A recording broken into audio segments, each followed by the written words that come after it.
State lawmakers in Texas are asking what went wrong in the failed responses after that catastrophic flooding killed more than 100 people on July 4th. The politicians met with emergency management Wednesday in a joint hearing filled with a lot of pointed questions and emotional responses. Abigail Velez has more.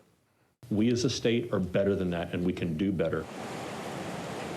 It's one of the deadliest floods in Texas history, and today, state lawmakers got their first chance to ask why. The answers were often hard to hear. There is no system in place today to ensure that County Judge X or Mayor Y or Emergency Manager Z is getting the same information that we are getting from the National Weather Service. You do see the problem with that, right? I do. The state's top emergency chief, Nimkid, says Texas does not have a central flood siren system, so there's no guarantee local officials get the same alerts as the state. Lawmakers say that gap may have cost life-saving hours, and so did the lack of a clear chain of command. At 5:32 a.m., another rescue team arrives in Kirk County and asks, who's in command?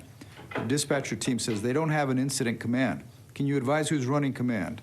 The team asks, how do you coordinate the efforts? Then the focus shifted to local responsibility. Who was behind the wheel in the middle of the night in Kerr County that should have been the person that was up being prepared to sound the alarm?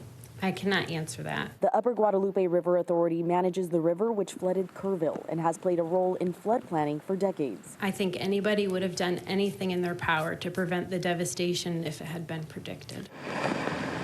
After a deadly flood in 1988, the UGRA raised taxes to build a flood warning system, but years later, the system fell apart. When a recent engineering study called for a $1 million upgrade, the UGRA didn't fund it. Instead, they lowered taxes, accumulated millions in reserves, and let the system lapse. And that's pretty de minimis to be talking about all the lives that were lost on July the 4th.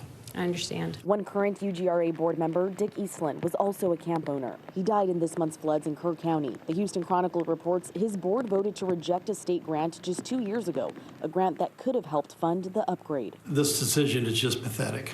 I don't have any other way to put it. By the way, the next public hearing will be taking place in Kerrville coming up on July 31st. Flood survivors and local officials will be testifying for the first time.